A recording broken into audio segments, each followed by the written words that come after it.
ಯುಗಾದಿ ದಿನ ಈ ರೀತಿ ಮಾಡಿದರೆ ಖಂಡಿತ ಹಣದ ಸಮಸ್ಯೆ ಅನ್ನೋದು ಬರುವುದೇ ಇಲ್ಲ. ಯುಗಾದಿ ಹಬ್ಬದ ದಿನ ಮಾಡುವ ಈ ಸಣ್ಣ ಪರಿಹಾರದಿಂದ ಗುರುವಿನ ಅನುಗ್ರಹ ವರ್ಷ ಪೂರ್ತಿ ಮನೆಯಲ್ಲಿ ಹಣದ ಕೊರತೆ ಬರುವುದಿಲ್ಲ. ಪ್ರತಿಯೊಂದು ಕೆಲಸಕ್ಕೂ ಯಶಸ್ಸು ಸಿಗುತ್ತದೆ. ಯುಗಾದಿ ಹಬ್ಬಕ್ಕೆ ವಿಶೇಷ ಪ್ರಾಮುಖ್ಯತೆ ಇದೆ. ಇದು ಹಿಂದೂಗಳ ಹೊಸ ವರ್ಷವೂ ಹೌದು. ಯುಗದ ಆದಿ ಯುಗಾದಿ ಅಂದರೆ ಹೊಸ ಯುಗದ ಆರಂಭ ಎಂಬ ಅರ್ಥವೂ ಇದೆ. ಏಪ್ರಿಲ್ 9ರ ಯುಗಾದಿಯಿಂದ ಕ್ರೋಧಿನಾಮ ಸಂವತ್ಸರ ಆರಂಭವಾಗಲಿದೆ. ಈ ಸಮಯದಲ್ಲಿ ಮಾಡುವ ಪೂಜೆಗೂ ಕೂಡ ಮಹತ್ವವಿದೆ. ಈ ದಿನ ಶಾಸ್ತ್ರಾನುಸಾರವಾಗಿ ಪೂಜೆ ಪುನಸ್ಕಾರ ಒಳ್ಳೆಯ ಕೆಲಸಗಳನ್ನು ಮಾಡಿದರೆ ಈ ಸಂವತ್ಸರದ ಪ್ರತಿ ದಿನ ನಮಗೆ ಒಳ್ಳೆಯದಾಗುತ್ತದೆ ಎನ್ನುವ ನಂಬಿಕೆ. ತ್ರಿಮೂರ್ತಿಗಳಲ್ಲಿ ಒಬ್ಬನಾದ ಸೃಷ್ಟಿಕರ್ತ ಬ್ರಹ್ಮದೇವನು ಬ್ರಹ್ಮಾಂಡವನ್ನು ಸೃಷ್ಟಿಸಿದ ಅದ್ಭುತ ಸುದಿನವೇ ಈ ಯುಗಾದಿ. ಮರ್ಯಾದಾ ಪುರುಷೋತ್ತಮನಾದ ಶ್ರೀರಾಮಚಂದ್ರನು ಲಂಕಾಧೀಶ ರಾವಣನನ್ನು ತನ್ನ ದಿವ್ಯ ಸಾಮರ್ಥ್ಯದಿಂದ ಸಂಹರಿಸಿ ಸೀತಾಮಾತೆಯ ಸಮೇತರಾಗಿ ಅಯೋಧ್ಯೆಗೆ ಆಗಮಿಸಿ ಮರು ಪಟ್ಟಾಭಿಷಕ್ತನಾದ ಅಮೃತಗಳಿಗೆಯೇ ಈ ಯುಗಾದಿ ಹಬ್ಬ. ನಮ್ಮ ಹಿಂದೂ ಪಂಚಾಂಗ ಮತ್ತು ಶಾಸ್ತ್ರಗಳ ಪ್ರಕಾರ ಯಾವುದೇ ಮಂಗಳ ಕಾರ್ಯಗಳನ್ನು ಮಾಡಲು ಮುಹೂರ್ತಗಳನ್ನು ನೋಡುವುದು ವಾಡಿಕೆ. ಆದರೆ ಯುಗಾದಿ, ವಿಜಯದಶಮಿ, ಬಲಿಪಾಡ್ಯಮಿ ಹಾಗೂ ಅಕ್ಷಯ ತೃತೀಯ ದಿನಗಳಂದು 3:30 ಮುಹೂರ್ತಗಳಲ್ಲಿ ಕೈಗೊಳ್ಳುವ ಯಾವುದೇ ಶುಭ ಕಾರ್ಯ ಮತ್ತು ಮಂಗಳ ಕಾರ್ಯಗಳು ವಿಘ್ನಗಳಿಲ್ಲದೆ ಸುಸೂತ್ರವಾಗಿ ನಡೆಯುತ್ತದೆ ಎಂಬ ನಂಬಿಕೆ ಪೂರ್ವಜರ ಕಾಲದಿಂದಲೂ ನಡೆದುಕೊಂಡು ಬಂದಿದೆ.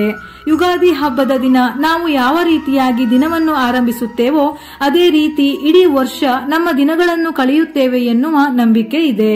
ಹಾಗಾಗಿ ಯುಗಾದಿ ಹಬ್ಬದ ದಿನ ಸಾಧ್ಯವಾದಷ್ಟು ಶುಭ ವಸ್ತುಗಳನ್ನು, ಶುಭ ಘಟನೆಯನ್ನು, ಶುಭಕರವಾದ ವಿಷಯಗಳನ್ನು ನೋಡಿ ಯುಗಾದಿಯ ಮೊದಲ ದಿನವನ್ನು ಆರಂಭಿಸಬೇಕೆಂದು ಹೇಳುತ್ತಾರೆ.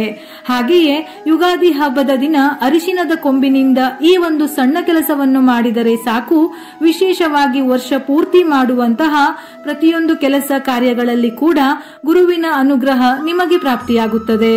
ನೀವು ಮಾಡುವಂತಹ ಪ್ರತಿಯೊಂದು ಕೆಲಸ ಕಾರ್ಯಗಳಲ್ಲಿ ಏಳಿಗೆ ಆಗಬೇಕು, ಗುರುವಿನ ಅನುಗ್ರಹ ನಿಮ್ಮ ಜೊತೆ ಇರಬೇಕು ಅಂದರೆ ಅರಿಶಿನದ ಕೊಂಬಿನಿಂದ ಯಾವ ಕೆಲಸವನ್ನು ಮಾಡಬೇಕು ಎಂದು ತಿಳಿಯೋಣ. ಸಾಮಾನ್ಯವಾಗಿ ಮಾವಿನ ಎಲೆಗಳನ್ನು ಬಳಸಿಕೊಂಡು ಬಾಗಿಲಿಗೆ ತೋರಣವನ್ನು ಕಟ್ಟುತ್ತೇವೆ. ಹೀಗೆ ಮಾವಿನ ತೋರಣವನ್ನು ಕಟ್ಟುವುದರ ಜೊತೆಗೆ ಒಂದು ವಿಶೇಷವಾದ ಕೆಲಸವನ್ನು ಮಾಡಬೇಕು. ಈ ಪರಿಹಾರ ಮಾಡುವುದಕ್ಕೆ ಮನೆಯಲ್ಲಿರುವ ಪ್ರತಿಯೊಬ್ಬ ಸದಸ್ಯರು ಸೂರ್ಯ ಉದಯಿಸುವ ಮೊದಲೇ ಎದ್ದು ನಿತ್ಯ ಕರ್ಮಗಳನ್ನು ಮುಗಿಸಿ ನಂತರ ಯಾರಾದರೂ ಒಬ್ಬ ಸದಸ್ಯರು ಸಮ ಸಂಖ್ಯೆಯಲ್ಲಿ ಅರಿಶಿನದ ಕೊಂಬುಗಳನ್ನು ತೆಗೆದುಕೊಂಡು ಅಂದರೆ 2, 4, 6, 8 ಈ ರೀತಿ ಅರಿಶಿನದ ಕೊಂಬುಗಳಿಂದ ವಿಶೇಷವಾದ ತೋರಣವನ್ನು ತಯಾರಿಸಬೇಕು. ಯುಗಾದಿ ಹಬ್ಬದ ದಿನ ತಪ್ಪದೆ ಅರಿಶಿನ ಕೊಂಬಿನ ತೋರಣವನ್ನು ಮಾಡಿ ಬಾಗಿಲಿಗೆ ಹಾಕಿ. ಇದರಿಂದ ಆಗುವ ಅದ್ಭುತ ಚಮತ್ಕಾರವನ್ನು ನೀವೇ ನೋಡಿ.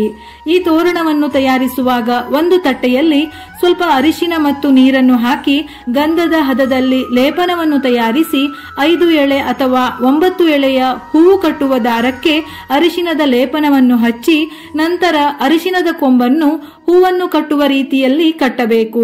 ಆದರೆ ಅರಿಶಿನದ ಕೊಂಬನ್ನು ಕಟ್ಟುವಾಗ ಬಿಡಿ ಬಿಡಿಯಾಗಿ ಸ್ವಲ್ಪ ದೂರದಲ್ಲಿ ಕಟ್ಟಿ ಮನೆಯ ಬಾಗಿಲಿಗೆ ತೋರಣವನ್ನು ಕಟ್ಟಬೇಕು.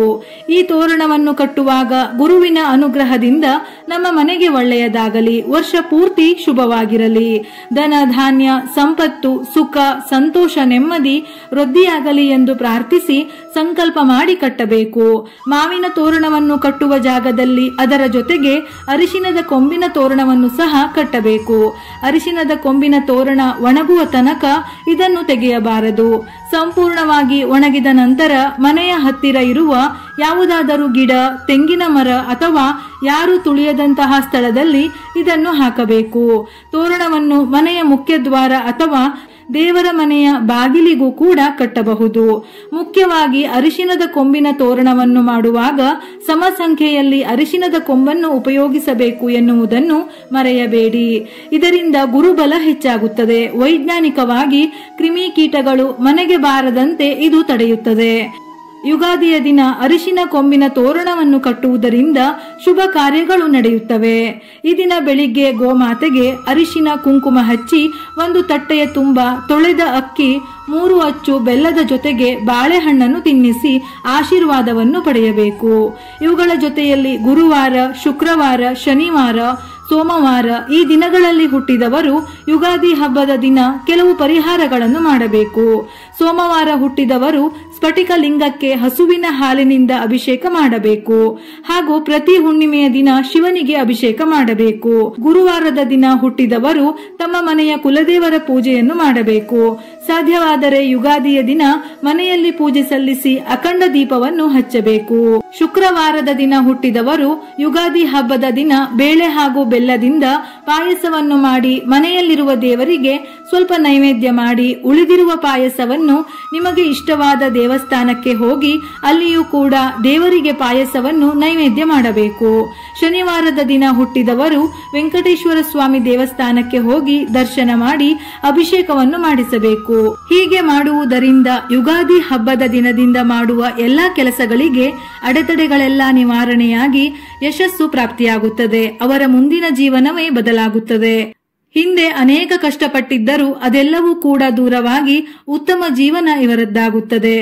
ಅಂದುಕೊಂಡ ಹಾಗೆ ಇಷ್ಟಪಟ್ಟ ರೀತಿಯಲ್ಲಿ ಜೀವನವನ್ನು ನಡೆಸುತ್ತಾರೆ.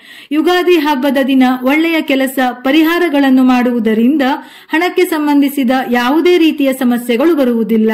ನಕಾರಾತ್ಮಕ ಶಕ್ತಿಗಳಿದ್ದರೂ ನಿವಾರಣೆಯಾಗಿ ದೇವರ ಅನುಗ್ರಹದಿಂದ ಉತ್ತಮ ಜೀವನ, ಸುಖ, ಸಂತೋಷ, ನೆಮ್ಮದಿ ನೆಲೆಸುತ್ತದೆ. ಉಪಯುಕ್ತ ಮಾಹಿತಿಯೊಂದಿಗೆ ಮತ್ತೆ ಭೇಟಿಯಾಗೋಣ.